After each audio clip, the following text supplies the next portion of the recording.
Tēnā koutou katoa, he tino mahana, ke tēnei hui, nami kia koutou katoa, nō reira, tēnā koutou katoa. A warm welcome to everyone today at our very important Civil Defence Emergency Management Group meeting. Let's start off by apologies. I have got Mia Ming Foon, I have Pat Seymour, and I have Malcolm McLean at this stage. Moved by Councillor Wharehinga, seconded by Councillor Burdett. All in favour? Contrary? Carried. So any interests? Page 4, any interests? Nothing. Then we move on to the confirmation of our non-confidential minutes. If you page 5, our minutes, someone can give it a read and let me know if it's a true reflection. Moved by Councillor Burdett. Seconded by Councillor Cranston. Any discussion on our minutes? If not, I put it to the floor. All in favour? Contrary? Carried. We move on to page 10, which is the public excluded minutes. Any discussion around those minutes? If not, do I have a mover for our public excluded? Moved by Councillor Foster, seconded by Councillor Burdett. All in favour? Contrary? Carried. I take you to page 12, which is our action sheet. Through the chair, just confirming while the action sheet hasn't been updated, the action has been completed and is on the website. Thank you. Let's move on to our governance plan, which is on page 14 of 92. Any discussion on our governance work plan?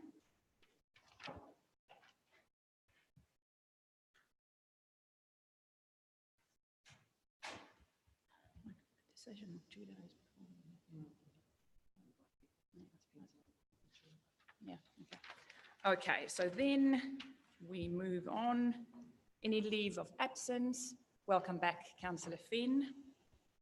Any acknowledgements or tributes? None. We have no public deputations lined up for today. No extraordinary business. No notices of motion. We have no adjourned business, so let's move on to the real work. And while I get everyone to go to page 15, I want to ask Viramu welcome to our table today. Viramu is in charge of our civil defence, and if he will introduce Shane, who's here today on behalf of Andrew Hickey, and they will assist us in our discussions today. Kia ora tātou, tēnei me kia koutou, kia tata hoki, i runga te hui whakahirihiri i runga tātou. I'd just like to quickly introduce Shane Bailey from the Ministry of Emergency Management Civil Defence from down in Wellington. We normally have Mr. Andrew Hickey here. He's just returned back from leave, so his boss is ably here to represent him and the ministry. Thank you. Thank you for that. So everyone is on page 15 and it is open for discussion. I assume everyone read the report, so now is your time to ask questions. And Ms. Kohere, you will be the one in charge of that. So do you want to give us a quick summary of what is expected of us here today? Thank you through the chair. Just guiding your eyes to the recommendations around our management group plan. There are a few, we're looking for endorsement around the approach, so a 3-staged approach in terms of recommendation 2 and approving some minor recommendations that are in appendices there. We will be taking a long-term view around the appropriateness of our group plan, but these are some of the changes that we require immediately, and then there's a longer term view. So you're familiar with the strategic outlook that we're endeavouring around civil defence. So those making significant changes to our group plan right now would not be appropriate. If I might just add through the chairs that the coordinating executive group met and we discussed the risks of delaying, so in particular for item on the number 19214 review of the Civil Defence Emergency Group Plan, we discussed the pros and cons of waiting and doing it later or having a three-staged approach. And on balance of the risks, we thought that we would be best to make those changes that are required immediately, but take a long-term staged approach, and the advisement them of that approach, given that there is some concern around the legally compliance nature of that approach. But we think that making the minor amendments immediately and the three-stage approach gives us a better outcome, better engagement from the community, and a better result overall. Thanks for that. Any questions from the floor? Any clarifications needed? If not, I will take us to page 16, where there are 3 recommendations. And you want me to read out the recommendations? No, everyone has read them. They're quite long.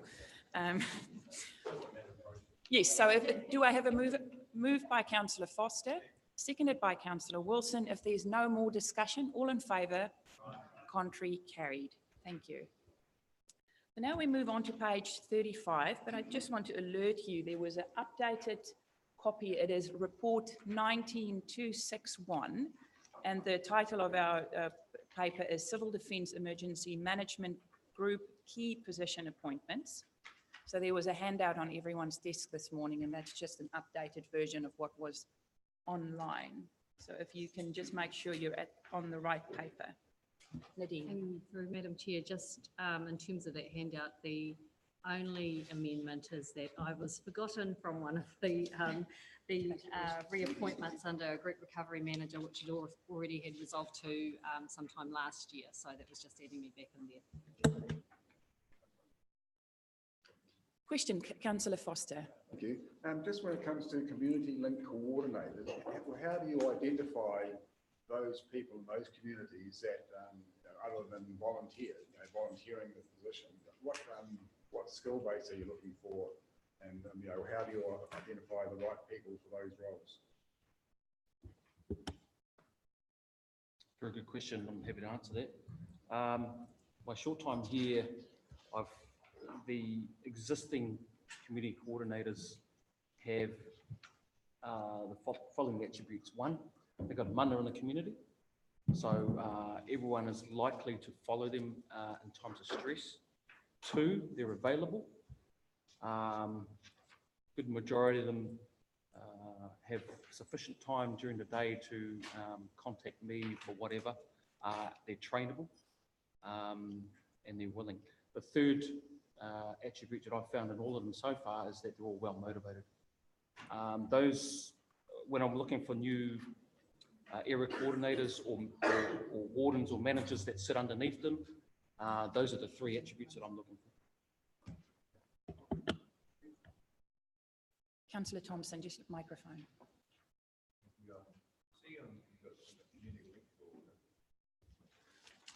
Community link coordinators, you've got like a cover of folk starting from Te Aroha up to Uawa down, you have these coordinators on.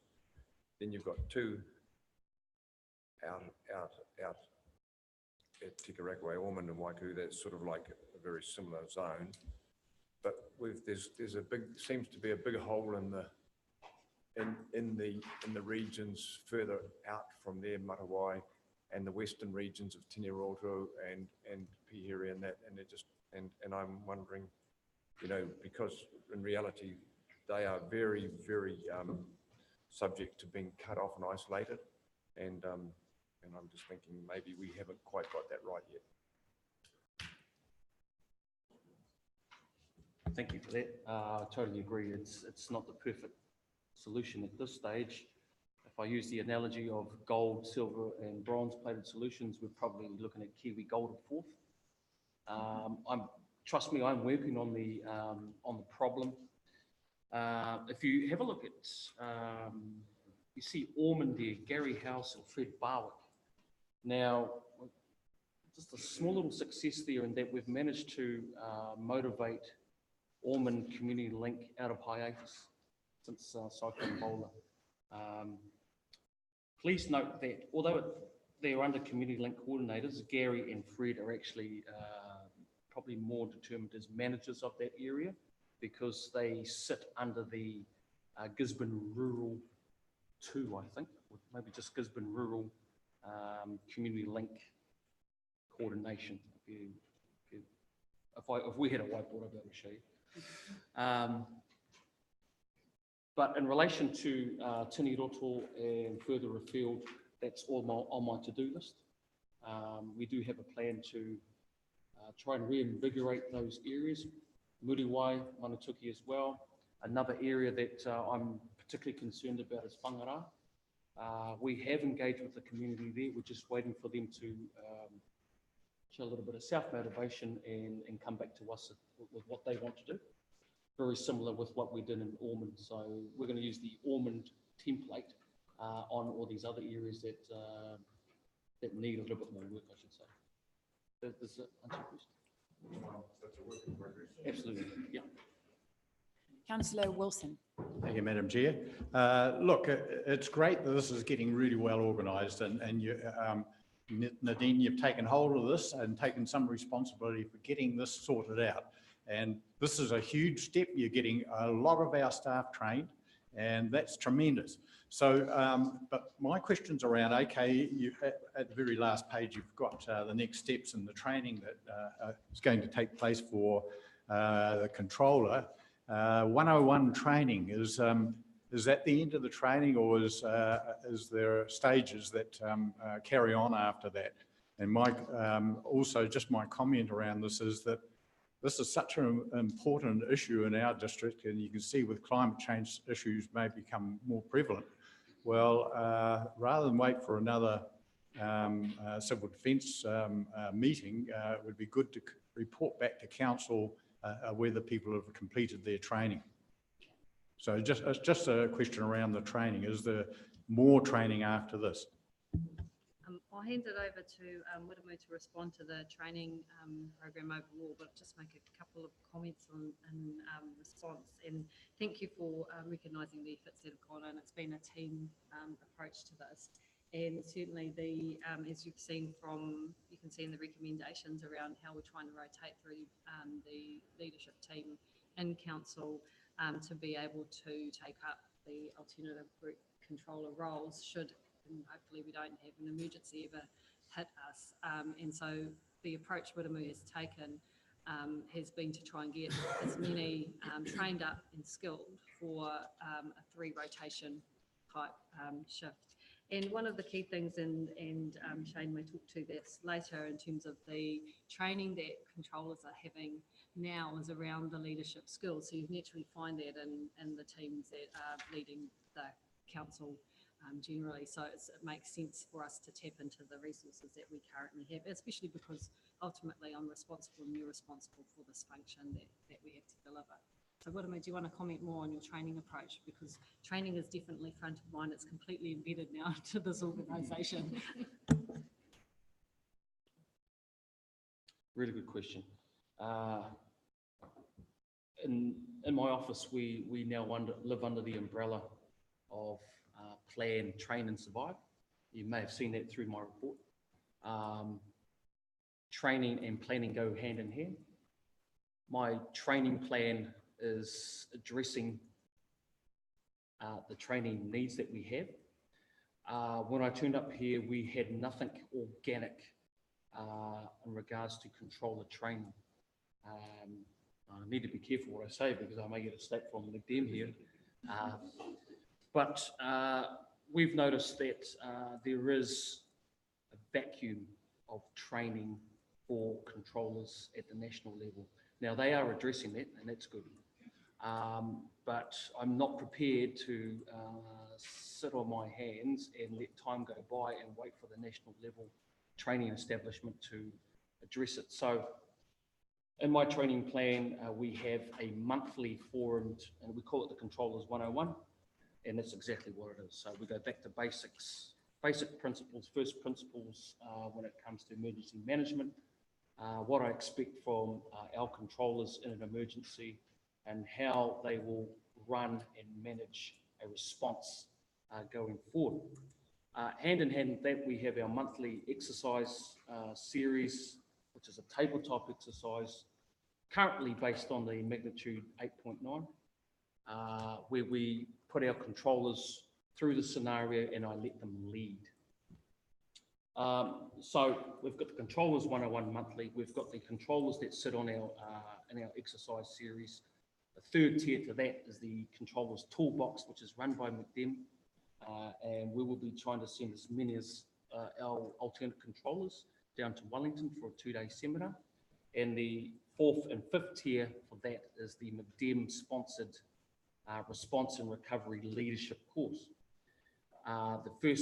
The tier 1 is a online component, and the tier 2 is a face-to-face sit down nuts and bolts course, probably down in Wellington, although I'm going to be attending one in Waikato. Now that is the 5-tier approach that I will be taking for our controllers going forward. Now again, it's not the gold plated, it's probably not the silver plated, it's probably closer to the bronze, one up from Kiwi Gold. Now, if we had a gold-plated solution, I would have different ideas, but we have to work within our humble resources we have here, and there's only 9 hours in any 24-hour period. Did that answer your question? It does, and the supplementary question to that then is the difference between a bronze and a gold preparation. Well, we need to know what that is, because we're all about against risk. And that's what we sitting around this table, in the end, we make the final judgment whether we believe you've taken enough measures, enough training to prepare this district for any eventuality. So in the end, future discussions should be around what level of preparedness we are against the risks that we face. And are you prepared to put more resources into it? Are you prepared to perhaps shift budgets or whatever? But I guess that's the information that we need to make a meaningful decision about anything that we do around this. Thank you. Any other questions? Councillor Foster. Yeah, just why haven't we got your name here in our recommendations? And you're the Civil Defence Emergency Manager, and here there's nothing about your appointment, the reappointment. Interesting question. Now, I'm an operations man. I run operations. At the moment, I consider myself as an operations manager. Should the balloon go up and we have a magnitude 8.9, I think my skills are better suited as being the chief of staff or the response manager for any of our controllers. That being said, I can put my name forward for that. If the CE wants that to happen, that's fine. Although I'm going to need a lot of upskilling and media type stuff because I say it how I see it, and it's probably not the best way for a controller going forward. But when it comes to operations, I'm certainly a man. I have Supplementary that, though, all this is about our civil defence and go-to people. So, you're the manager and you're obviously a go-to person or a person who is in the knowledge of our overall operational side. So I would have thought that your appointment in here would be quite integral to the whole,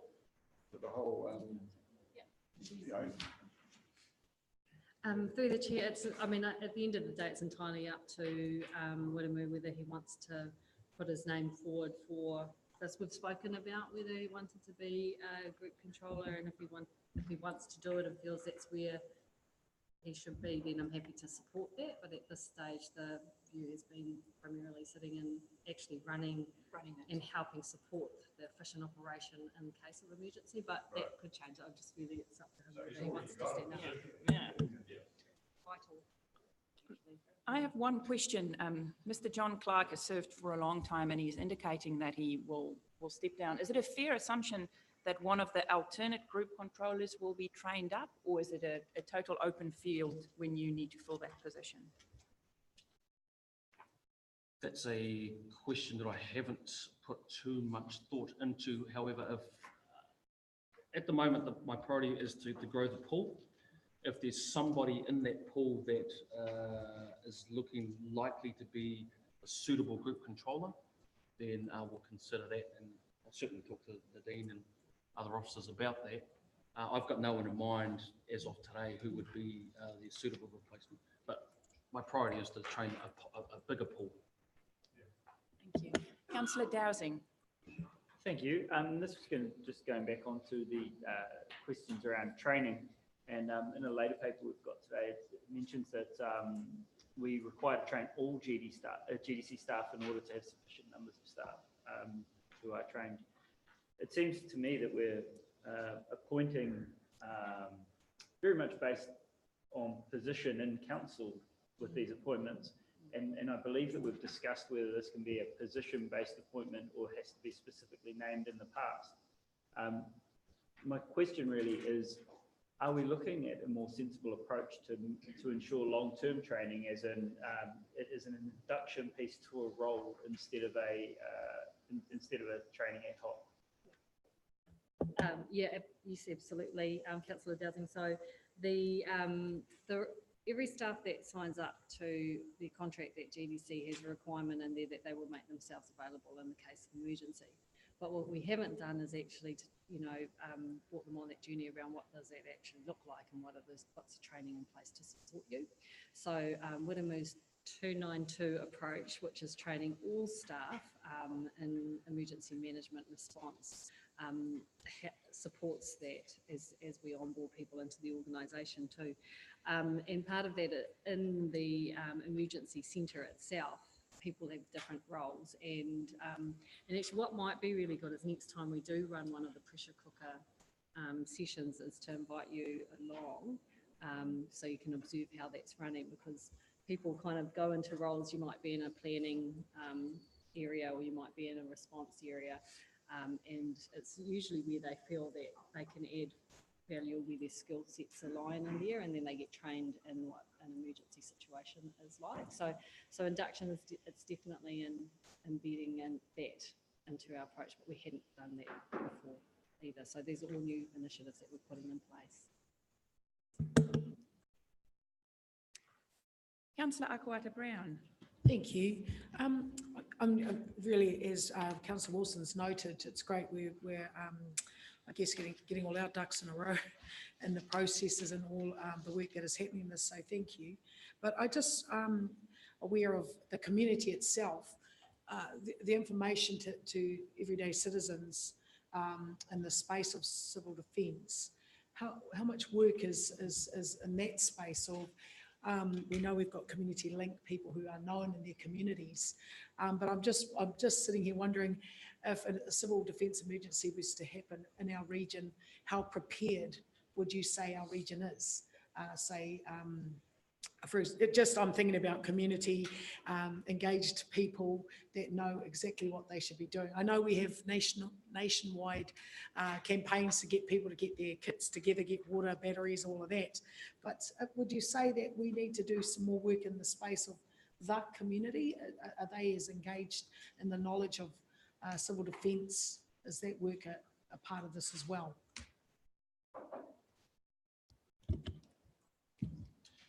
Yes, good question. So Operation Plan Ruwai will attempt to address that issue. There are parts of the tairawhiti that I'm a little bit more comfortable with than some, say, others. You'll find that, let's say, for example, Te Araro, Wharikahika, Uawa in particular, probably a little bit more resilient and ready and prepared than, say, for example, wards within the township here. So I know this and I want to address it. It's part of my 2-year plan. The main issue I have with the community stuff at the moment is it's quite reactive because my resources are so humble and stretched. I would prefer to be on the front foot and front load information, evacuation, preparedness and things like that almost on a weekly to monthly training schedule. That's the ideal. That'll be the gold-plated solution for me. We're far from that, unfortunately, now. So what we have at the moment is that we're in the reaction state that we are. Schools, businesses, other parts of central government bring up to us and ask for our advice and assistance and things like that. I prefer to reverse that and front foot that sort of scenario. But that's where we are at the moment. That answers your question. Plenty of work to do. Any other questions from the floor? If not, I'll take you to our recommendations, which is I'm noting the report. And then we have heaps of names under 2A. We've got Group Controller John Clark, the alternative Group Controllers Keita Kohere, Andrew White, Salvatore Ali, Nadine Thatcher-Swan, James Beatty, David Wilson, Helen Harris, Patrick Willock. Under C, we've got James Beatty. D, Alternative Group Recovery, Nadine Thatcher-Swan, Heather Conn, Keita Kohere, Donna Shaw. E, Welfare Group Manager Penny Shaw. F, Alternate Welfare Group Managers Janet Steele and Lynn Campbell. Public Information Manager Sheridan Gundry. H, Alternate Public Information Managers Anita Reedy Holzhausen, Jade Lister Bailey, Christine Boyce, Jason Chambers, Diana Dobson. And last, I, Community Link Coordinators, Te Ararua, Helho Val and John Hairewa. Waiapu, James Palmer, Horny Hearn, Dan Kafia, Uawa, Greg Shelton, Nori Parata. Ormond, we've got Gary House and Fred Barwick. And Waikahu, we have Ian Smith and Dave Pikia. If I have a mover, moved by Councillor Bedette, seconded by Councillor Foster, hands up because they are appointments. Unanimous. Joel, thank you.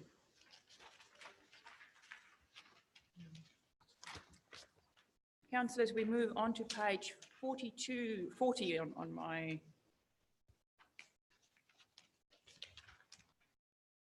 (19-236) Tairāwhiti Emergency Management Office Manager's Report.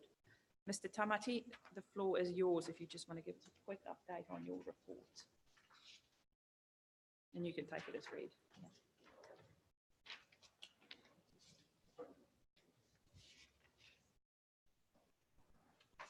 Right, okay, so when I started this job in March, we came up with an operational plan to cover as many things as we could in Q4 of 2018-2019 financial year. Good majority of the work that we have done has included the review recommendation priority ones, which were 19 of 48.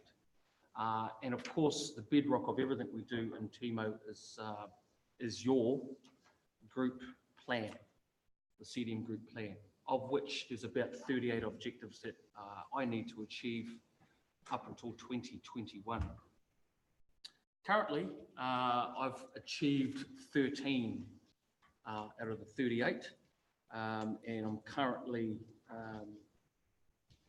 seeking ways and pathways to achieve the rest before our time is up in 2021, probably 2020, because it'll have to be reviewed in 2020. Along with that, we've got our normal BAU business that comes in from the communities. We've got our weather watches and warnings, situational awareness piece that we deal with day to day as well.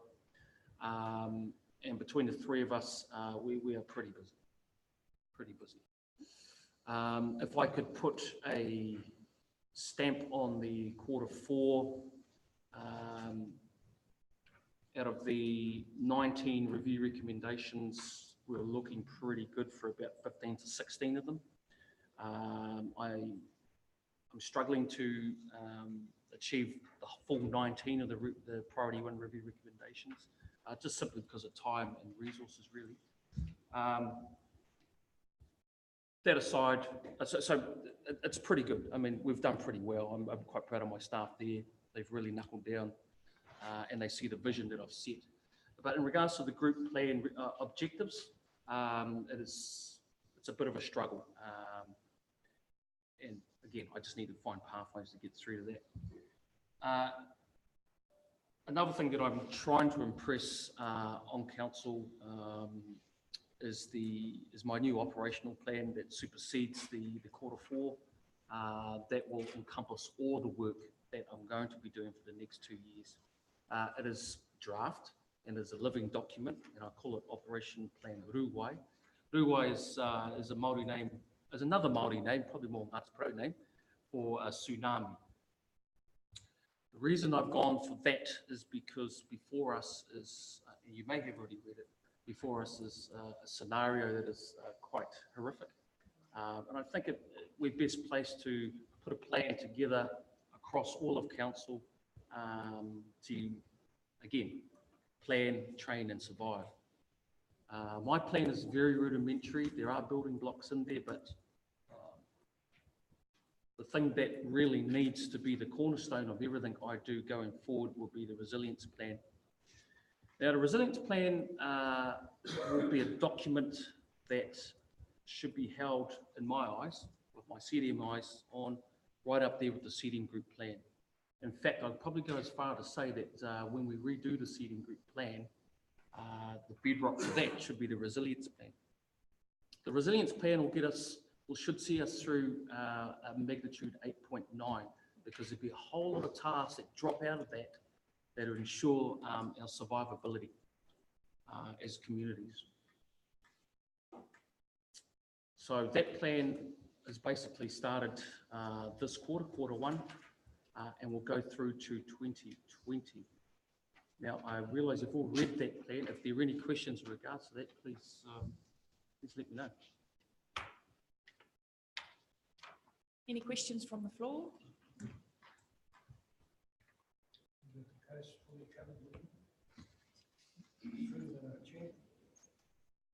Coast fully covered?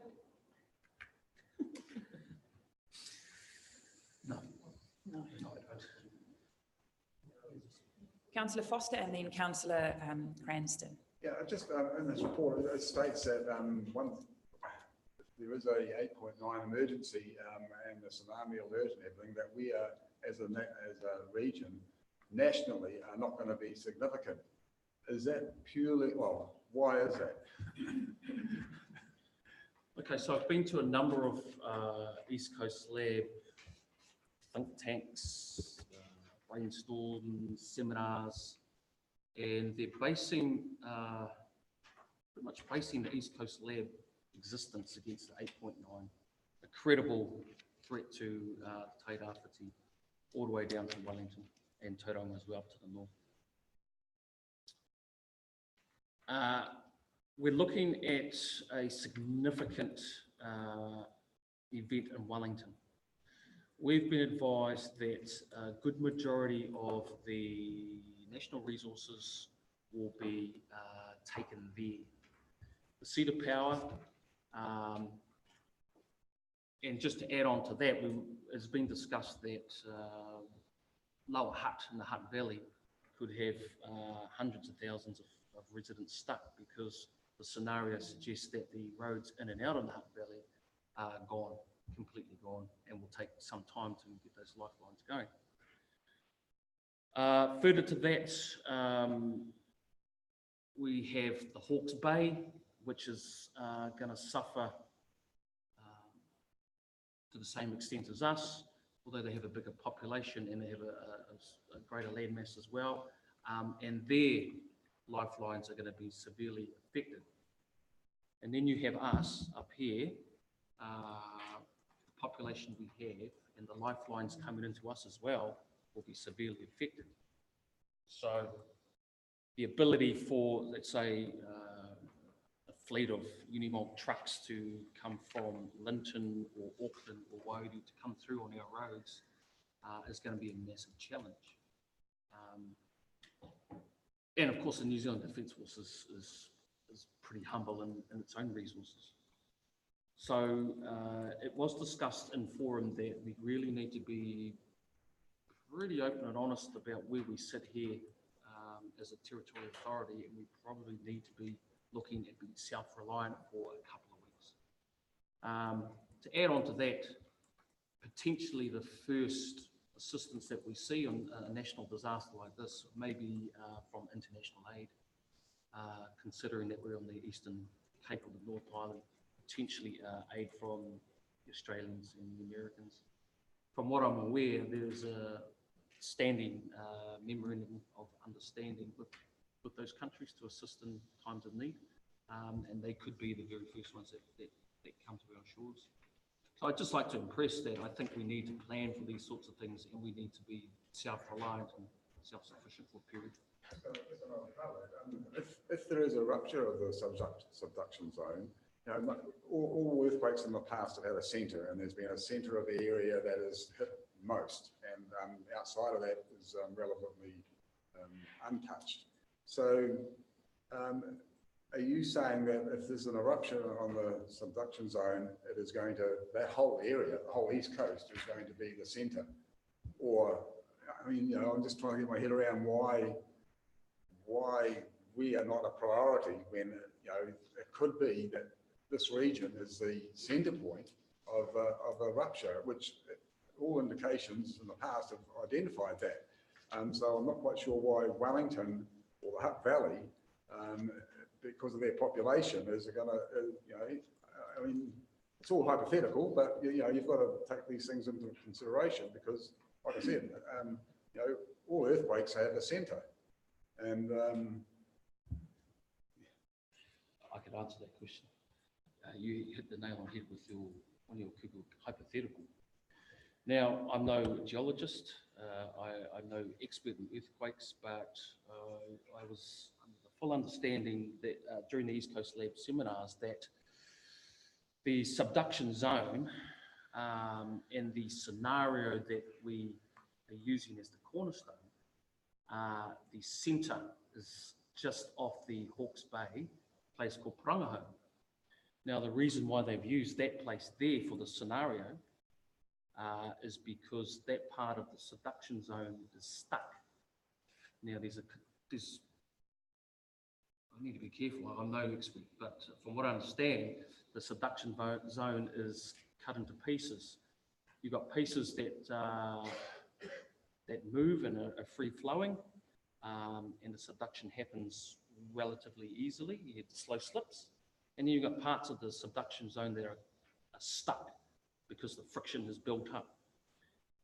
From what I understand, one of the higher degrees of possibilities is around the Prongaho. That's where it's stuck the most. And if a megathrust was to happen, it may be around there. That's not to say that the whole subduction zone around the East Coast doesn't all slip at once. Now, that would be a different scenario altogether, horrific. But we've got to start somewhere, and GNS, together with East Coast Lab, have decided that the point target, if I can use that vernacular, will be off Prongaho. Thank you. Councillor Cranston and then Councillor Dowsing. Yeah, thanks. A lot of this discussions have been around in 8.9, and there's been a few references to borealis and flooding risk. Do we need to consider other potential civil defence risks? And what I'm thinking about now, looking at what's happening overseas, is forest fires. You know, that's a real potential for us with global warming and heating up and all that. And as we get more forested, that's a potential civil defence risk that we've got to consider as well. What do we do in that space? Yeah, very good question. We consider all risks equally in my office. If I put the coordination lens over what you've just said,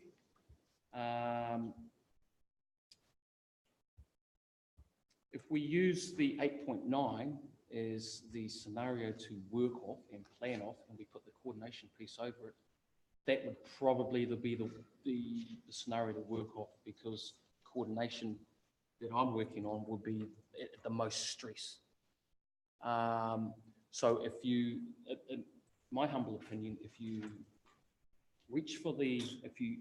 aim for the stars, and the stars being the coordination of an 8.9, and you reach and you hit the moon being a forest fire or a flood like Bola, then everything should be covered coordination-wise. That is one of my fundamental concerns here, is that we had something of that magnitude, we would not be able to coordinate it for many reasons. One reason is we don't have an ECC, permanent ECC, so your group controller will struggle to coordinate anything.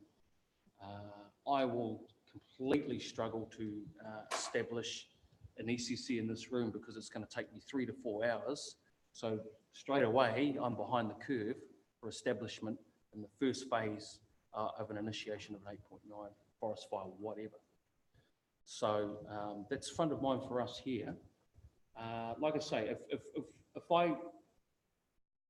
there are many things that I could work on, but if I work on one thing really well, that would be the magnitude 8.9, because the coordination would be very similar for everything else underneath, including forest fires.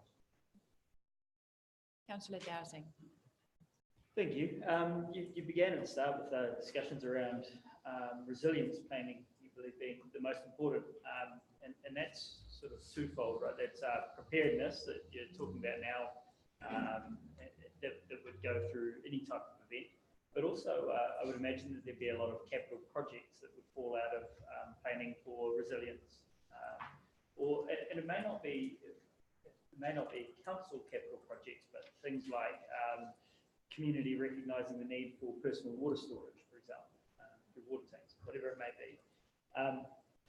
The question I have though is that this report is going into, there's only one recommendation really against it, and it's to allow another 6 months for the review of the recovery plan. Now, where resilience is long-term preparedness, recovery could be immediate because we could have this problem at any stage. And we've had the report, the recovery plan since 2018, and it says here that you're still reviewing best practice or establishing best practice for that review.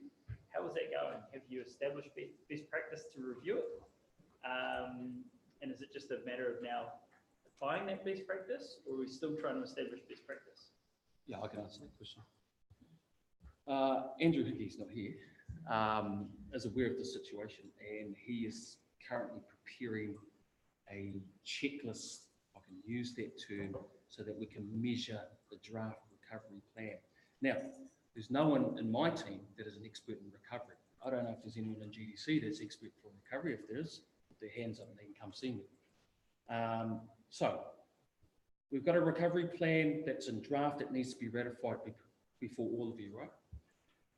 We need to carefully go through the stages and make sure that that plan is fit for purpose here on the Tairāwhiti, because that draft was finished back in 2018. Why it hasn't been ratified yet is because I just don't have the man hours currently to put any time into it.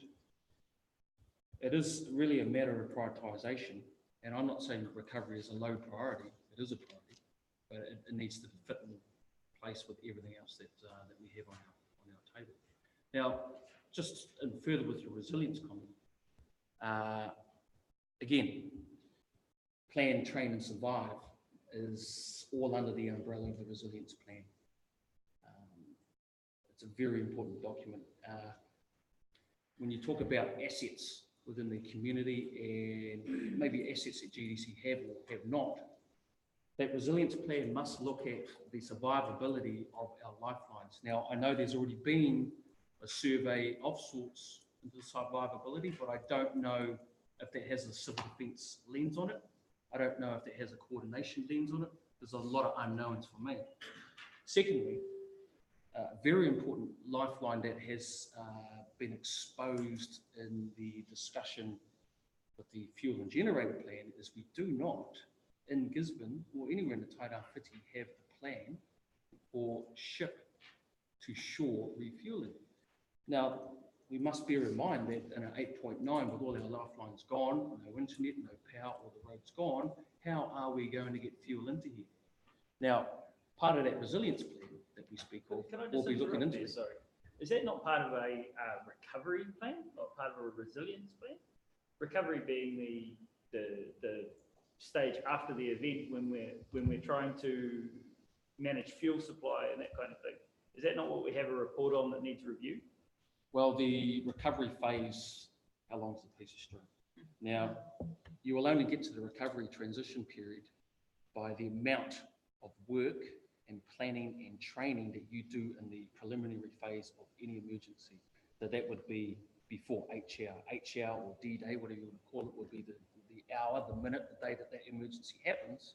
All of that time that you do spent in resilience planning and training, survivability, will then decrease your time to recovery period. If you do not invest in resilience at the start, your period to get to the ideal recovery transition will be elongated.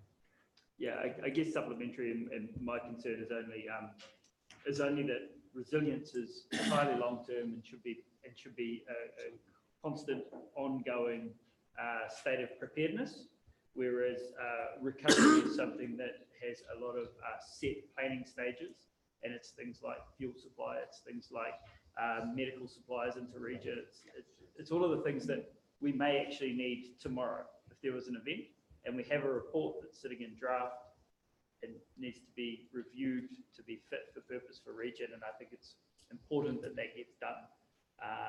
And simply for the fact that we don't have a best practice to review a plan doesn't seem like a significant boundary to get over to actually get this over the line. If I may comment on that through the chair, so they're all related to one another. So there's those interdependencies, and while by the Act the coordinating executive group actually make a recommendation to the group around when you transition from a response to a recovery phase. So there is a clear delineation between them both. The resilience plan and your recovery plan go hand in hand. So we do have a workshop on resilience, which identifies the looking at the hazards. So one of the ones that the hazard, who'd have thought that the wood slash would have been a hazard. And so that's one of the gaps that we now need to incorporate into the resilience plan, but also some of the other ones that have been raised as well. And the issue has been is that these plans have been on the shelf and they haven't been, given life to, and some of them don't actually reflect the needs and the realities of today and the data that we know and around and the information we've got around climate change. It's not as current as we would like them. So that's the stuff that we know it is a priority and we are addressing them. It's just going to take some time to get through, which I will ask for 6 months. It also relates to our spatial plan too. So that's, in terms of the activities where people want things to happen and what we know are the hazards, the known hazards, whether we can actually deliver that, and your point around infrastructure, ensuring that our investment too into our infrastructure and where it goes is also resilient. So the questions now, for example, pool development, which we're going to talk about later, is this the right place? Have we had that lens over it in terms of climate change and that? So if we are, that thinking is happening. I just fear that if we interlink everything and say it's part of spatial plan, it's part of resilience, it's part of this, it's part of that, if we interlink everything, then we can never complete and make a document a living document. Yeah. If it's stalled in review phase, then it's not a living document and it becomes out of date. It's a year old and you're already saying, well, potentially it's out of date and doesn't have current science, and it's because we don't progress it to a living document stage. It needs to get past review. Yeah, to understand, which is why the team has a 6-month deadline on the reports. I've got one observation which struck me after our discussion today. So many times, Virama, you mentioned resourcing. And if we go to page 63 and take a look at our numbers of people, which at this stage it says 43,000, but our pre-election report says 47,000 and MB says 49,000. So I do think we're more leaning towards the 50,000 people in our region. And if you look at our massive land area, double that of Auckland, we are severely under-resourced. So going forward in our next 10-year plan, we will have to urgently look at how we resource this to make sure we do the work that we need to do to make sure our community is safe. So going forward, it will be a big discussion in our next 10-year plan is what would be proper resourcing to, yes. Anyway, any other questions? Councillor Dunn. Thank you for that information. I'm kind of sitting here thinking that we're talking about the worst case scenario, which makes very good sense.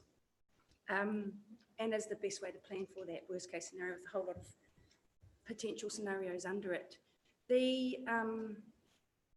That's not necessarily means that's what's going to happen. In the past, for example, we've had locally generated tsunamis that just affect a little part of the coastline.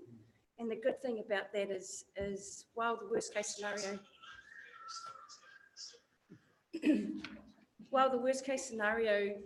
says that we may be cut off, there is possibilities that we will have a locally generated one where we can draw on all those resources as well.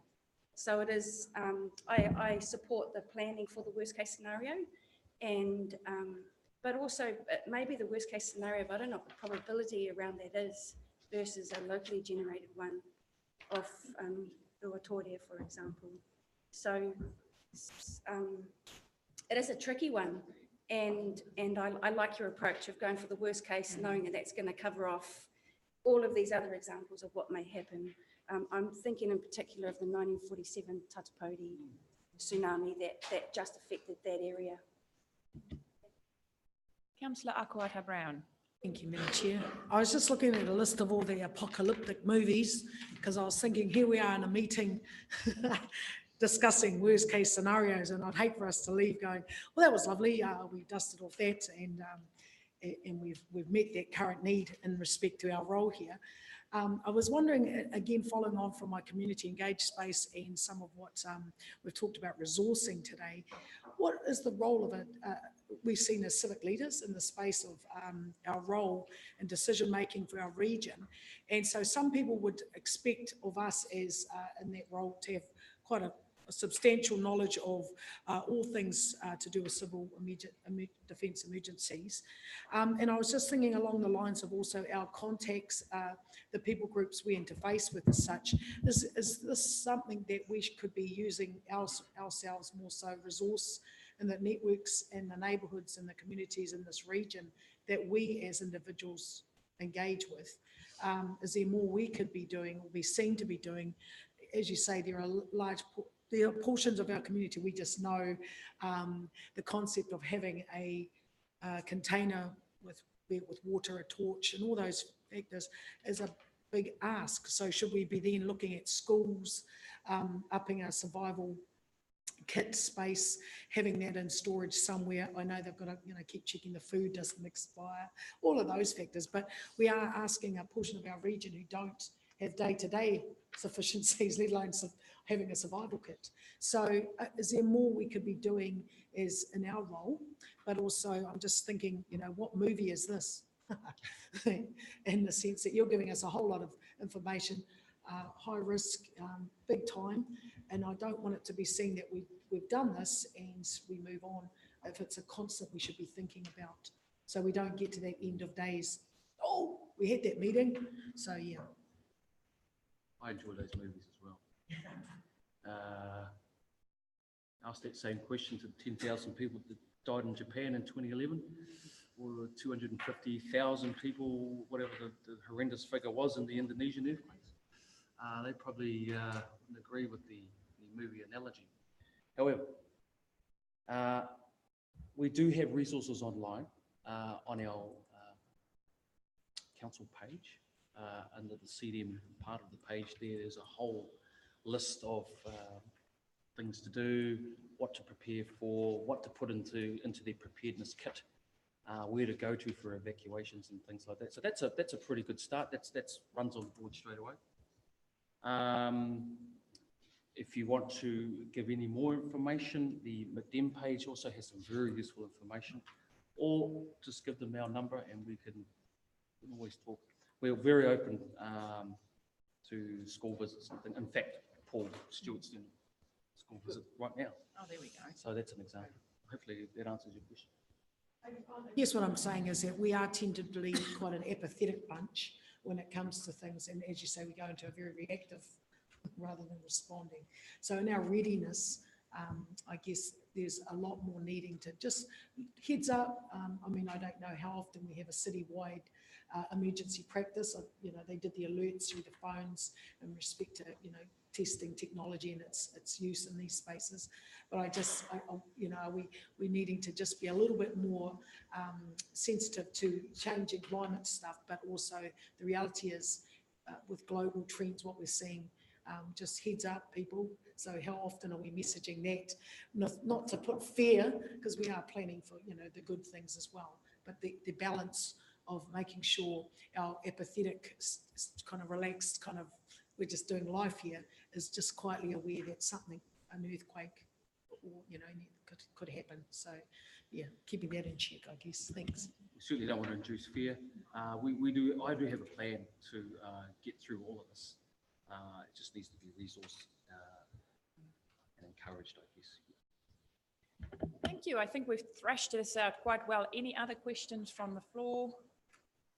Nothing? Then I put the recommendations on page 41 to you. Number 1 is note the report, and 2 is approve the 6-month extension to review to the review of the draft recovery plan. Do I have a mover for that? Councillor Dowsing, seconder, Councillor Akawaka Brown. All in favour? Contrary, carried. I think we break for a cup of tea and then we come back for Yvette's presentation on the Solgam Climate Change Forum. We'll see you all back in 15 minutes.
CEO to make a quick comment about our role, GDC councillors' role in a civil defence emergency.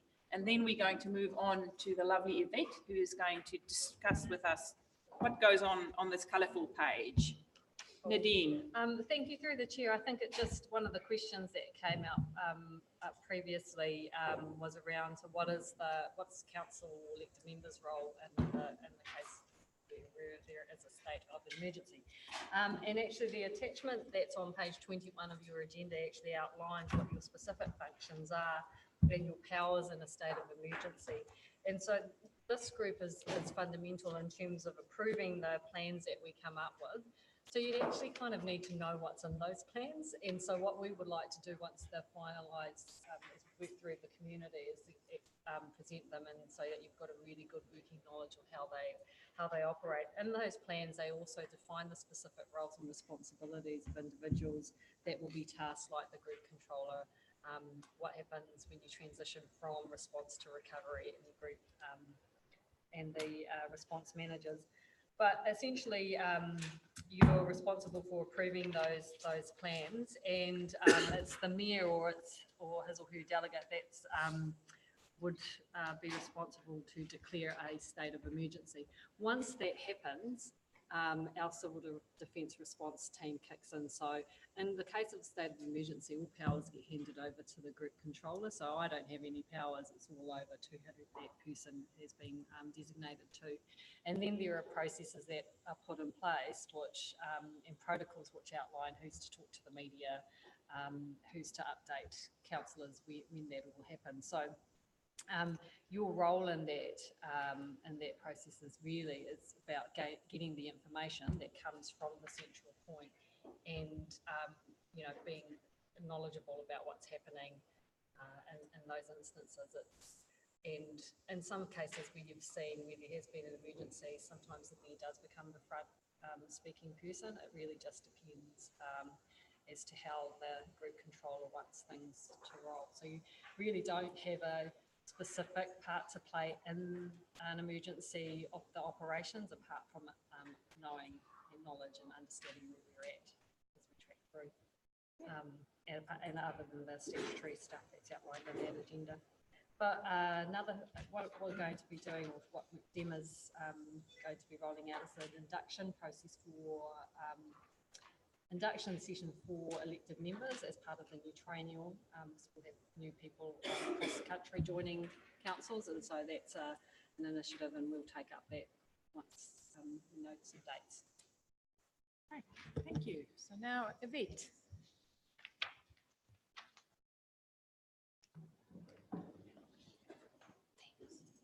Oh, kia ora tātou. Hannah Steens and I went to the Sulgum Climate Change Forum, which is in its second year now. There are 130 people from across different councils, and 43 councils, and most of the regional councils, most of the unitaries were there. So it was it was sold out, sold out event. And I suppose on reflection, we are really seeing that what Jacinda Ardern says, that climate change is the nuclear-free issue of our age, it's really hitting home with everybody across the board now, including our potentially more conservative council staff. So, yep, I can do this one. Which one? That one.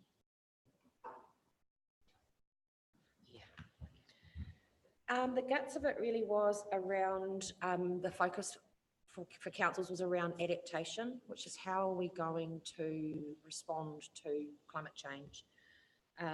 We need to focus more on resilience, basically, was the key thing, and we have to make a few transitions in the to do that.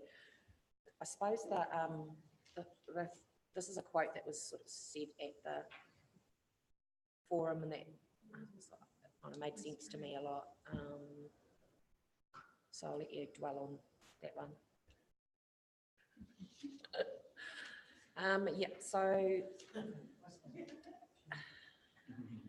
Heather's going to push a little button for us. So this little diagram here, this video that's going to be playing is it's called the Climate Time Machine. Shows from 18 or 1900s right through to, and obviously orange, red and orange, hotter.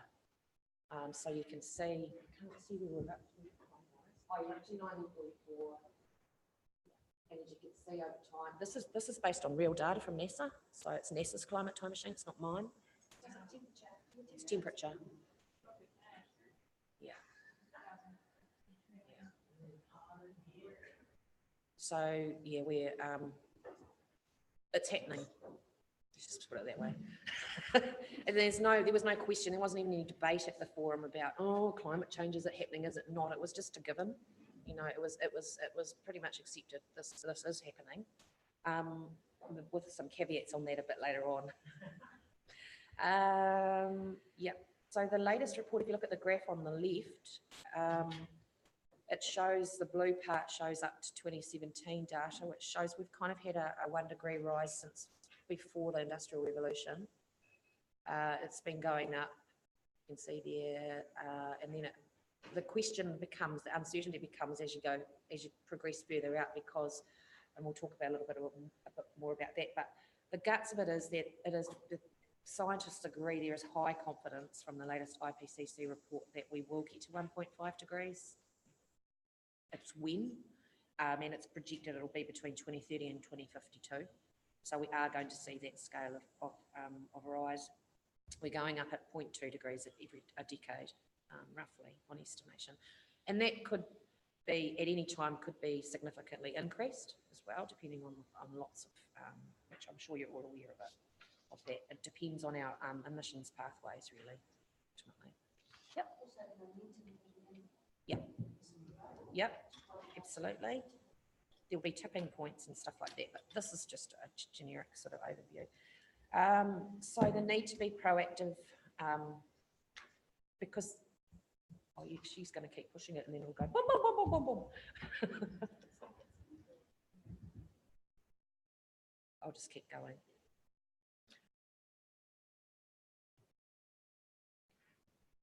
Can you try?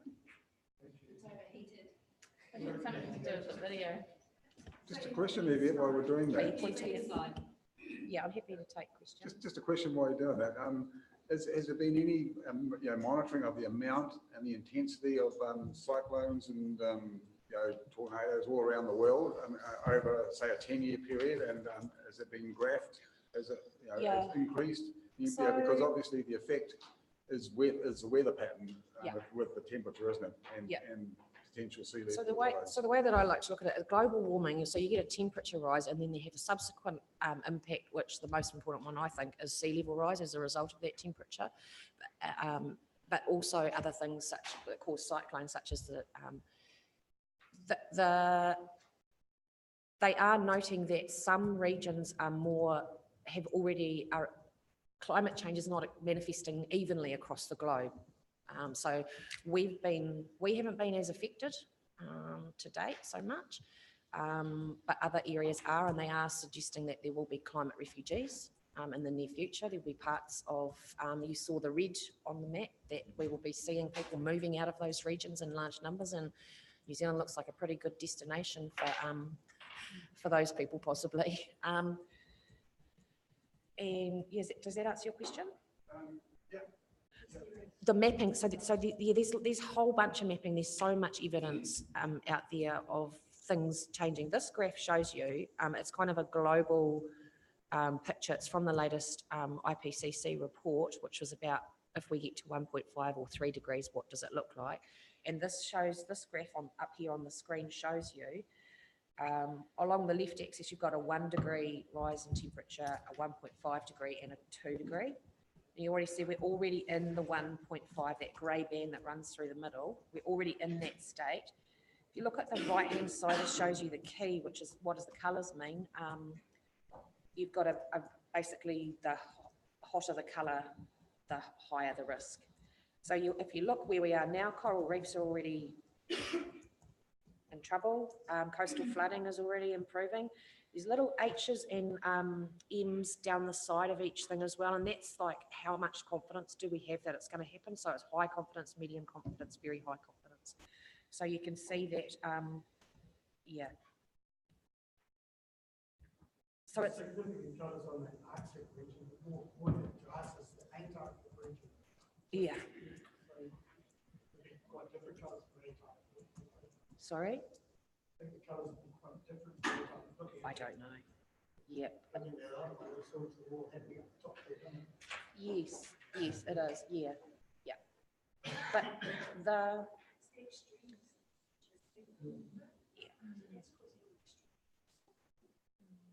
yeah, so,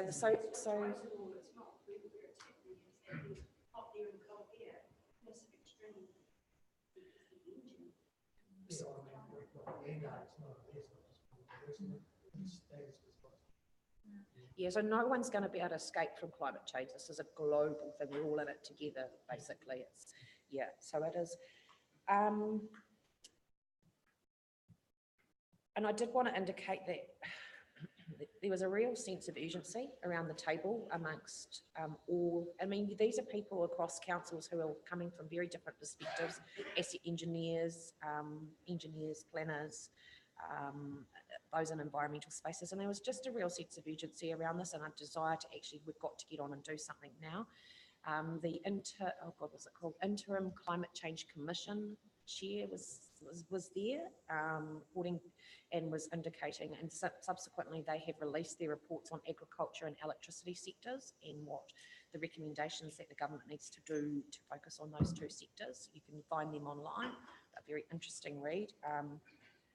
The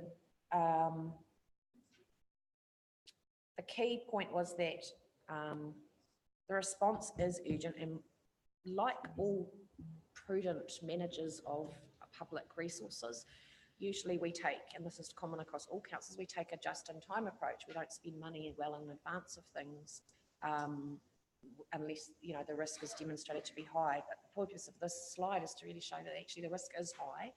There's a roughly 40-year lag time between when we emit a gas and when it actually starts to manifest and actually result in the temperature increase. So we have to,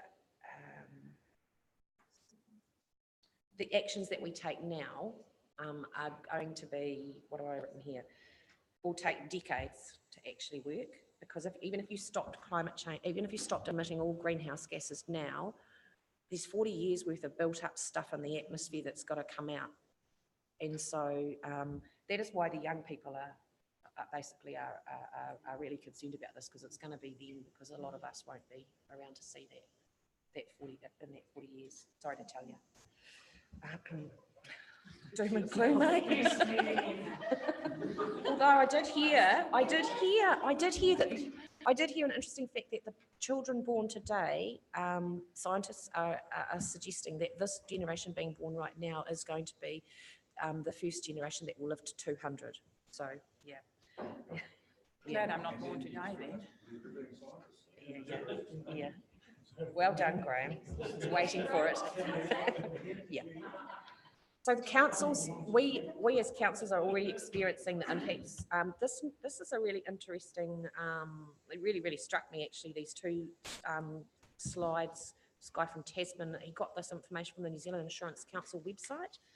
The top graph shows how many extreme weather events we've had over time. I don't need to point it out that, you know, there's a big cluck. And What happened in 1998? I don't know. Oh, actually, I did print it off, and I can tell you. I did print it off because I was intrigued myself. So I printed off all of the 1998 was the upper North Island storms, North and South Island storms in October, and then in July and October, the Mercury energy crisis. So there were quite a bit happening. Yeah. So, and then the bottom, more telling really, is the bottom slide is the cost of these extreme weather events, which sort of mirrors it. It's going up basically. And this is only the stuff that goes through insurance claims. So the LGNZ has a flagship project on climate change, and they produced the Vulnerable Report, which basically is what level of risk is council infrastructure at a 1.5 degree sea level rise and I think a 1.5 metre sea level rise and a 3 metre sea level rise. What are we up to? As you can see from here, it basically said, and it looked at 3 waters, transport, landfills, green spaces, and buildings and facilities. And it said that with a 1.5 metre sea level rise, we are looking at $7.8 billion in infrastructure replacement, and a 3 metre rise, 14.1 billion, which is quite interesting, and it's important to note that that's just from one of the impacts of climate change. That's just sea level rise, and it's just at a certain projected level. So that does not include earthquake, does not include tsunami, does not include flooding, it does not, none of that stuff is included in there. That's just from one tiny little piece. Yeah, so it's a little bit telling. Another thing that, talking about the impacts of climate change, is they have flow-on impacts into all of our systems and all areas of life. So they, I printed it out for you guys. It's this diagram here because it doesn't show up on the screen very well. But it's basically a piece of work that's being done out of Victoria, and it's really trying to show that when you make a change or an impact in one area, it has massive flow-on impacts. One of the impacts that the areas that I've been particularly concerned about is the impact on banking and the insurance sector. And the EQC presentation that they delivered to us a while ago, and I think Councillor Wharehinga was there, and some others as well, was they're talking about climate change. Insurance insures you for a non-foreseeable risk. Increasingly, the Insurance Council and insurers are saying climate change is foreseeable. So you may not be able to get insurance. If you can't get insurance, you can't get money for investment in property and development and stuff. So there's all these flow-through effects. And I just wanted to, any response that we have to climate change needs to factor in the fact that it has such massive flow-on effects across the whole of our social and economic environmental systems. There was an interesting thing that I read as well from the Radio New Zealand climate economist, Belinda Story, where she talks about, you've got insurers saying that they're going to double or triple insurance premiums. They are already sending the signals, and they're not one-offs. They're just going to keep going up and up in risky locations.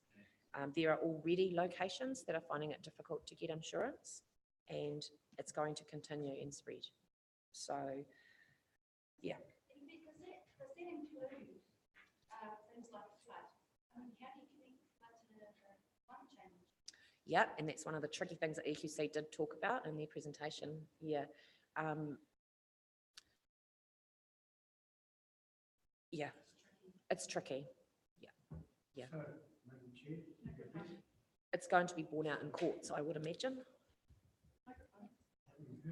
Response. These learned people, what was their rationale to inclement weather patterns? Given what Amber has just said in terms of response to floods. So, which people? Inclement weather patterns, which we know hit this region all the time. Yes. So basically, there'll be more frequent and more intense storm events, and it doesn't matter if and more intense and more frequent. Yeah.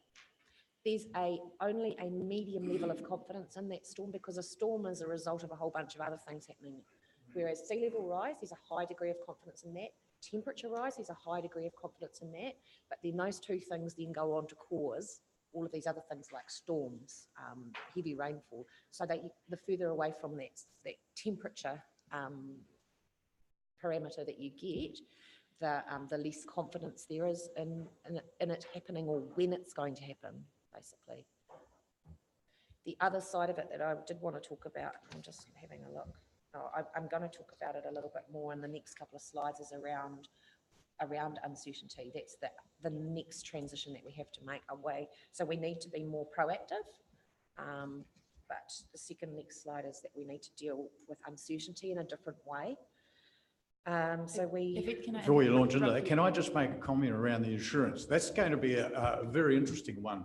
And it's going to have to be, in the end, dealt with nationally, because, of course, if the insurance premiums significantly rise in certain areas, well, it's not acceptable for social aspects in the community to have just a few people paying insurance, and of course their insurance premiums will go up even more because there's less of them sharing the load. Yeah. So I've heard some talk on the national news around how the government in the end may have to intervene and cannot leave it to the open market, because that's just going to be unsustainable. We've already had the problem, as Councillor Thompson has highlighted in the past before, many years ago, when you took a remit to local government New Zealand around the fact that many people are not insuring their properties, and when we have a severe storm, well, who's going to be picking up the pieces? Well, at the moment, government's starting to do that anyhow. So in the end, I can see that insurance will actually be totally covered by central government. It'll have to be. There is no other way around it. So we're quickly moving down that road, and we've been identified as one of the areas that's prone to earthquakes. So suddenly everyone, premiums for houses are going up, and that's on a road to nowhere.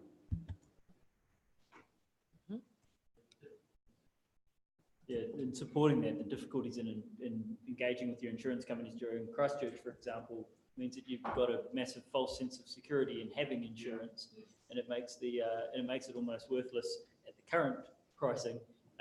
Whereas if the cost of that was to double, triple, then you would seriously consider abandoning insurance as a security process anyway. And you just start taking a risk analysis based on no insurance and self-sufficiency. But it's a very difficult area to be theoretical about, isn't it? Cool. So dealing with uncertainty, there's really no debate amongst the attendees at the forum either that our approach to applying science to the problems is not going to give us the answers that we need.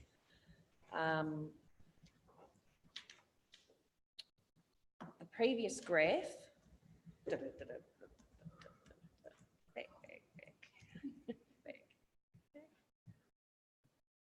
The one that I talked about, one more. The one that showed, yeah, that one, no, this one here, on the left there.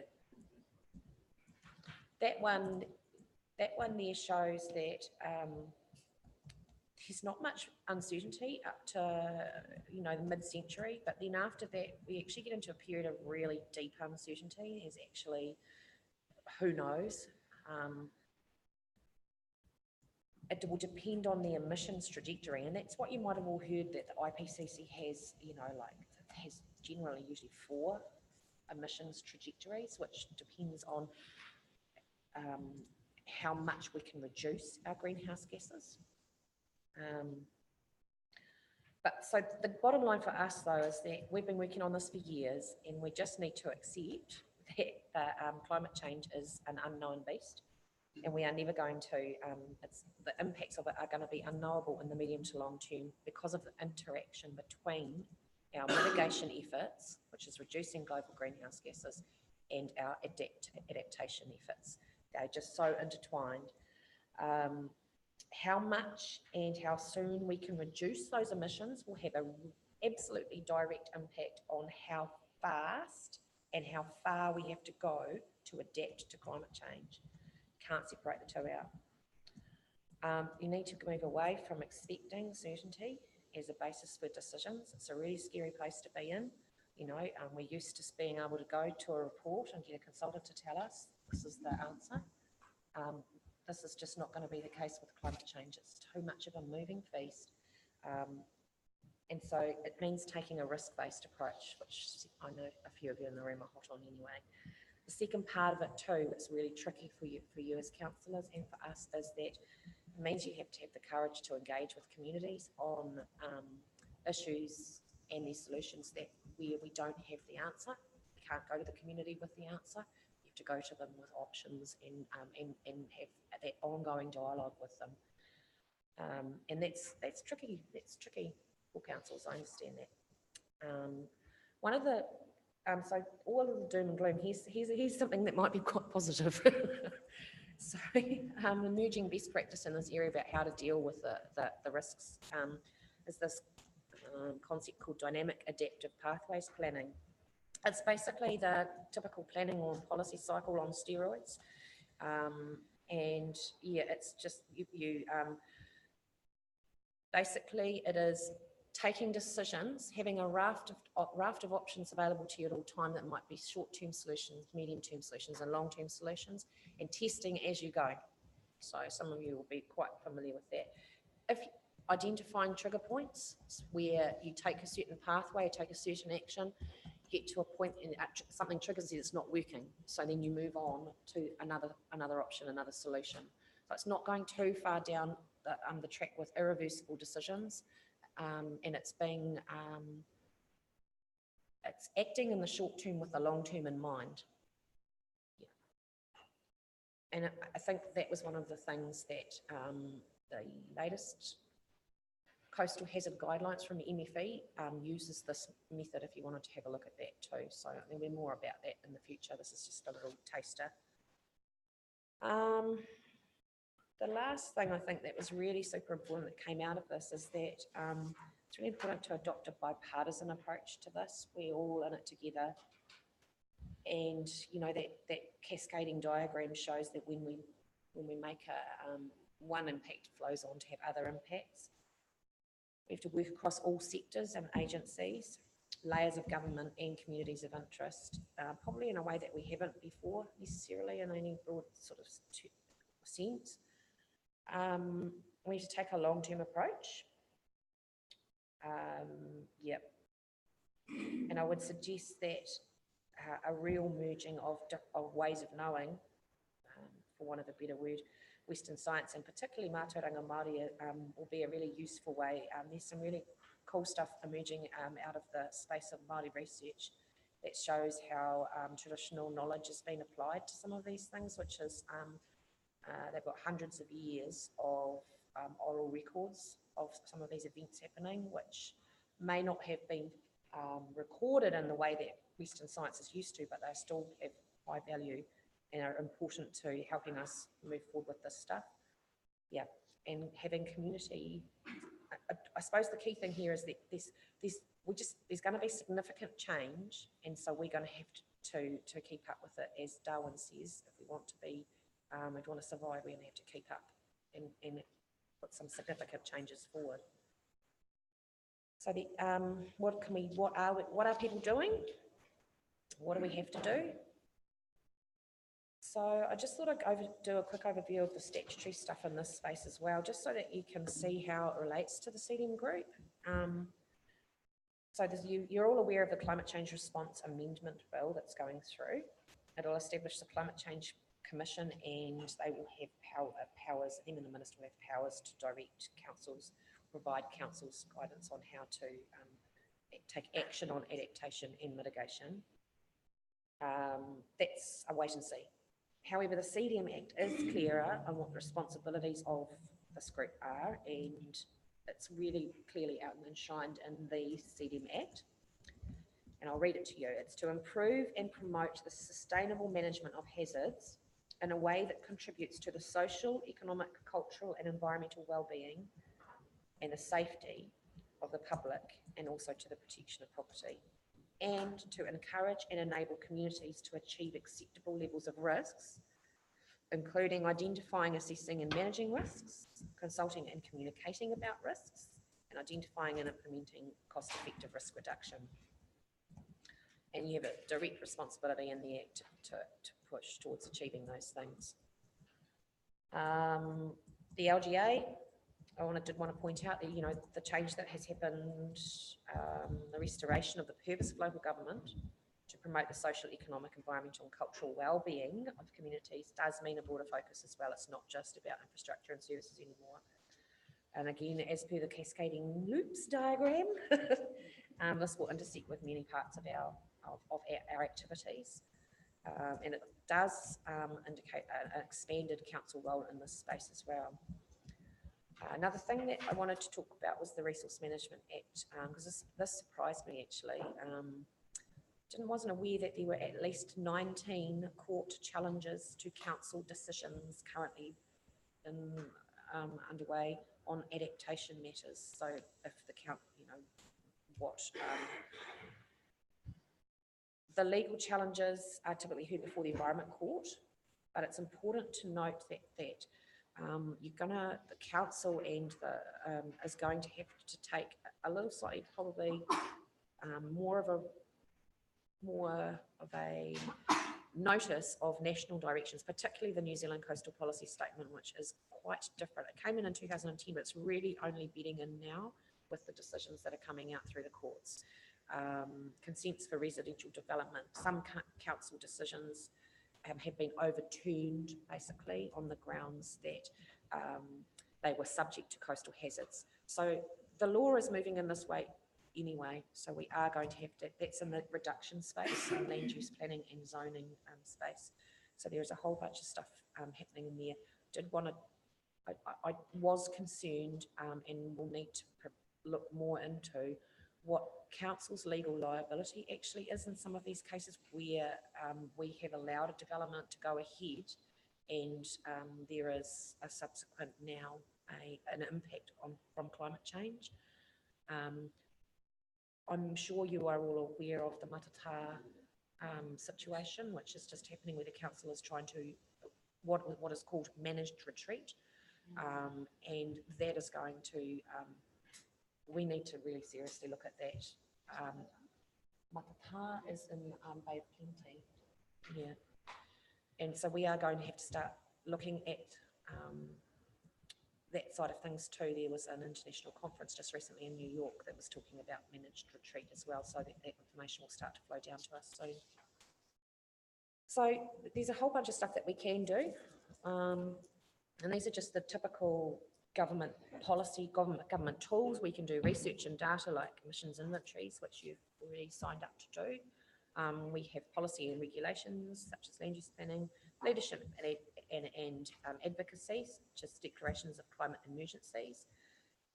Just incidentally on that one, up to now 12 councils in New Zealand have declared, but it's not just a New Zealand thing. I didn't actually realise this, but the Welsh, Scottish and governments have declared national climate emergencies as London City, so it's something going on around the world. The infrastructure and services, coastal protection works, and you have financial tools as well, such as rates and emissions. So you have a range of stuff.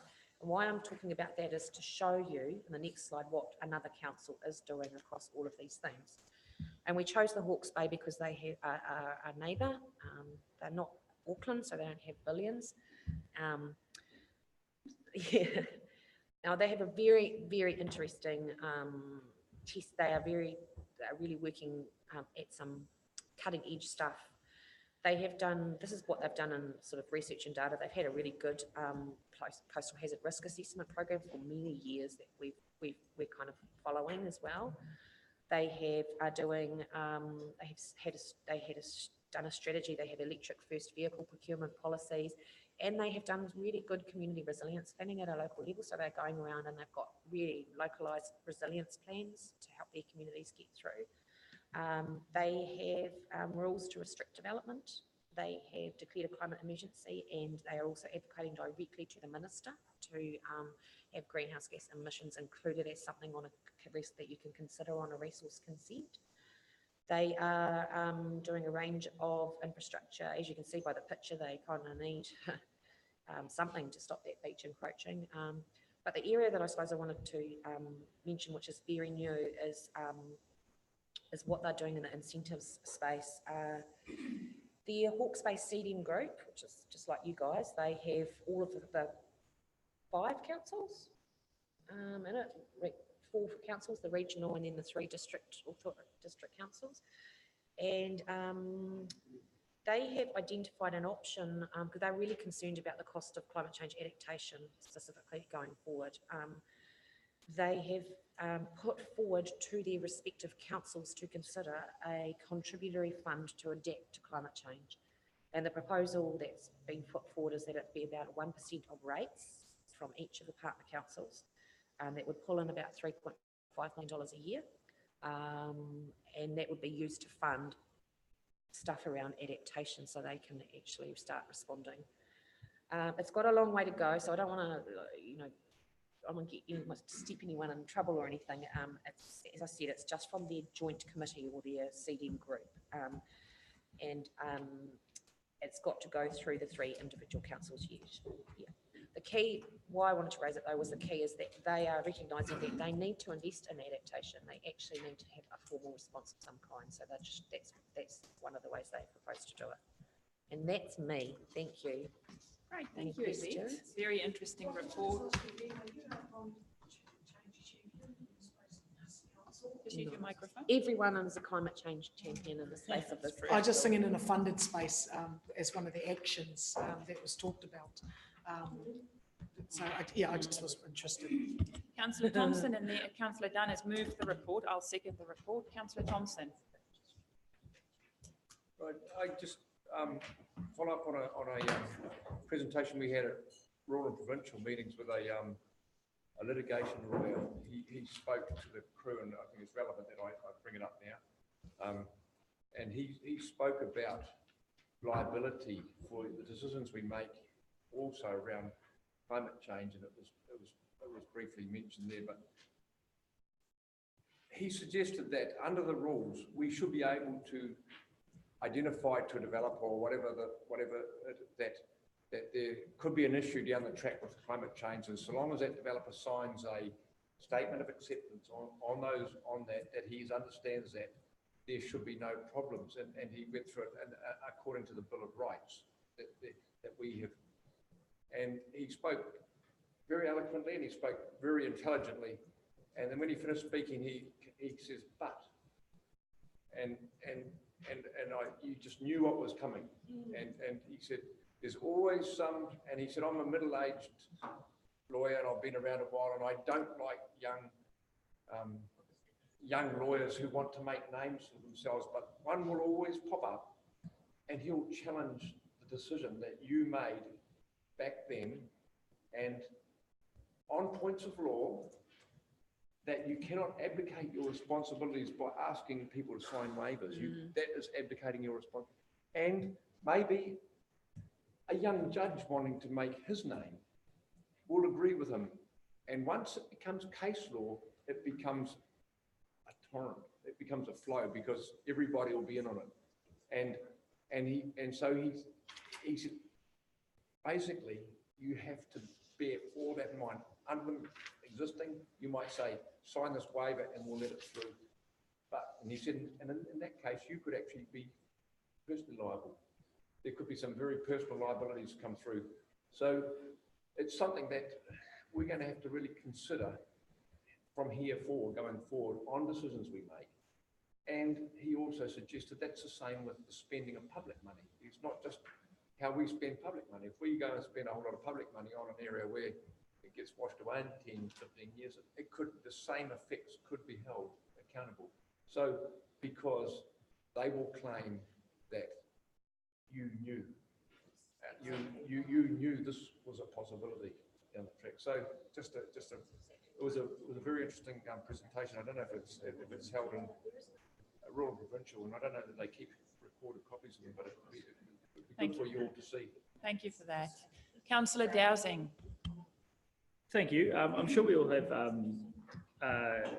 strong opinions on what adaptation and leadership around this issue might look like. Is our Taurasi Resilience Plan workshop coming up next the opportunity to discuss how we might show some leadership in this space and what actions we might want to take, or should that be coming back to future Taurasi and giving us an opportunity to really sit down and discuss what we might want to see set in place here in this council?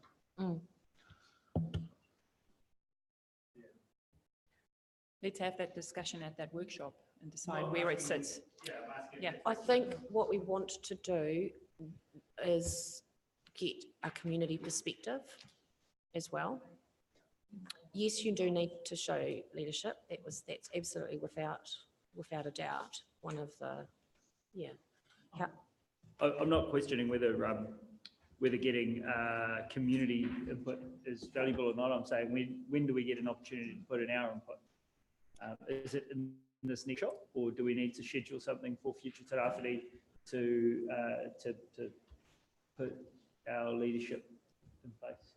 Yes, that would probably be, I'm not ready for you this time, sorry. And I'd like to give you a little bit more information as a background. For instance, I'd like to prepare a list of hazards and risks so that you have some background data to be able to look at to inform a discussion. Yeah, and so it can be at future Te Rāwhiti if you wish. Good. Any other discussions on the paper on page 59? It was just a notice report that Councillor Dunn moved, I seconded myself. Any other comments from the floor? Councillor Cranston. This is very tongue-in-cheek. Oh, At what stage do we start praying for a Lake Toba? A Lake Toba. Lake Toba was in 77,000 years ago. It blew its head off. It's a caldera, biggest supervolcano in the world. Killed off most of the population of the world. let's not talk about that today. Lowered the temperature of the world from 5 to 15 degrees Celsius. It's actually, it all started there. So that's the opposite extreme of what can happen. We're through that sort of thing now, but are there other things, extreme events that can actually lower the temperature? Supernovas, this extreme, but it's historically quite interesting that one event like that could lower the world temperature by 5 to 15 degrees. And, well, essentially killed off the world population 77,000 years ago. Okay, so one 77,000 One- year event. No, one volcano. No, one volcano. Okay, thank you for that, Councillor Cranston. It puts perspective to things. Thank you for that. All in favour? Contrary carried. Let's move on to page 60 of 92. That is the update on implementation of review recommendations. Yvette, I see your name next to this report as well. This is the one that I spoke about earlier, where I accidentally spoke about this, about the population numbers that are significantly lower than what it really is, and our resourcing. So we've touched on this earlier. So if there are any other areas that councillors would like to touch on or ask questions around this paper, now's your time. Councillor Bedek, just your microphone. Ask an opinion, Madam Chair. Yes. How accurate is our population figures in terms of the come in front of us? Because they vary all the time. Councillor Bedek, were you listening to me earlier or not? Yes, I was. You gave us 3 figures. We're not 100% sure, but Yvette will be able to clarify that for us. Let's get somebody up there to count them. We could call it a census. You go, Yvette. So the generally used population data is from the National Census, which happens every 5 years. We didn't have one last time because we were in the middle of the Christchurch earthquakes. So we had one last year. The issue that they have with the data coming from that census is that they decided to do it electronically this time, and they had a really low response rate comparative to what they have in previous years. So for another 5 years, we're going to struggle with population, I would imagine, unless the government decides to redo the census in the next couple of years. Yeah, it's just something we kind of stuck with. So it is having a big impact on councils. For instance, our development contributions policies, our infrastructure planning, all of these types of things that we are already grappling with. How are we going to, what data are we going to use? And just so that you are also aware, it's likely to be, there's already some contesting happening at a legal level on councils who have used X, Y, and Z data from developers and stuff like that. So it is not going to go away. Thank you for that. It's, yeah, there are 3 sets of data available and even the health boards where we go on population-based funding is really constricting us as well. Anyway, this is, any other questions on this paper? Otherwise, I'll ask if there's a mover for this paper. Councillor Wilson, seconded by Councillor Wharehenga. All in favour? Contrary? Carried. Thank you. Councillors, we move to page 65, Tairāwhiti Emergency Management Office Long-Term Plan Update. This is Plan Uruwai that we're talking about. So the floor is yours if you want to give us a quick lowdown on that, and then councillors can ask questions. Okay, so this section is really 2 parts. Firstly, it's the update and progress on the LTP. You'll note the pretty colours. Okay, that's self-explanatory. I don't have to go too much into that. Suffice to say, I think we are tracking okay-ish. Second part. Kiwi forward. Yeah.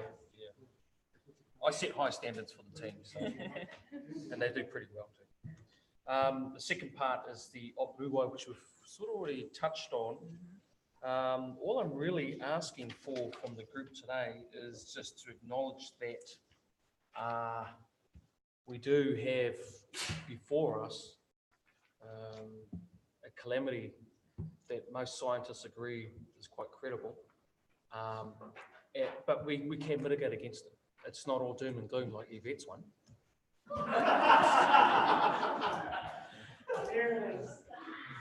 Sorry, Yvette and I work very closely together.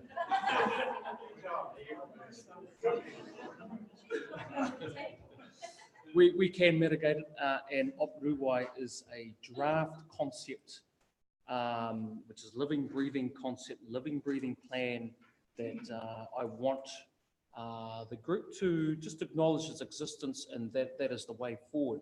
A key part of that plan is the acknowledgement that the GNS scenario of the 8.9 and a quite a large tsunami as a result is the cornerstone on it, along with the resilience plan, as I noted before, but just acknowledgement from the group that this is the way forward for us. If you have any comments or amendments, please come forward. Councillors, any questions of Mr. Tamati? Given the information we received this morning, Madam Chair, I'm quite happy to move this. Moved by Councillor Vedette. Any other discussions? If not, is there a seconder for the paper? Can I just make one little challenge? Councillor here? Wilson. Okay, 8.9 earthquakes resulting tsunami. I find it incredible to think, even though I checked on the maps, evacuation areas doesn't include our buildings here, which I find extraordinary because we are right on the bend of a river where any tsunami is magnified going up a river. We all know that.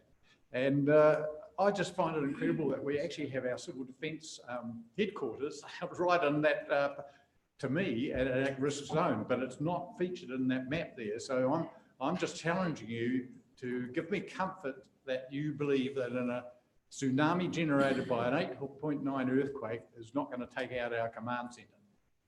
You've fallen right into my trap. Is this the trap? I can't make any assurances about what's going to happen. The 8.9, magnitude 8.9 is the 84th percentile chance that this is going to happen. It's a 1 in 2,500 year event. We can either just ignore it, lie down and accept it, or we can charge forward with a plan to evacuate the people of Tairāwhiti to safety. I go for the latter. Okay, that's a fair enough answer, but just to mitigate a little bit of extra of the risk is to have another site that could be taken, used in an emergency. So that's what I'm really aiming at, is to have an off-site area which you consider to be appropriate. Would there be any planning around that? Would you like the gold, silver, or bronze? No, together with the chief executive, she acknowledges that there is a definite need there. I'd like to think within the next few months we'll have some plans in front of you to discuss. That's all I have to say on that. Councillor Foster. This begs another question too, because obviously another area of concern is the port and the logs, or the logs in the yard and everything. So I would like to know what resilience plans the port, or we are working with the port to ensure that those logs don't, millions of them, don't cause catastrophic concern or damage to, in a potential 8.9 situation. Really good question. We have a draft consultation plan that addresses the logs and the particles associated in the free flow tsunami through Gisborne. The plan hasn't been ratified yet, it's still in draft, but should it be ratified, should it come out of draft and go into implementation, then we have something that we could probably go on there. Any other questions? If not, do I have a second? I'll second the paper. Who moved the paper? Councillor Bedette, moved by Councillor Bedette, seconded by myself. If there are no other questions, I put it to you. All in favour? Contrary, carried. I want to thank you, Viramu. Thank you, Shane, for being here today. It was a very scary discussion, thorough discussion. I'm heartened by the fact that we're working hard to get ourselves to a first podium position, gold-plated position. Thank you for that. Councillor, so I declare this meeting closed and we are going to move on. So we've got quite a few things happening.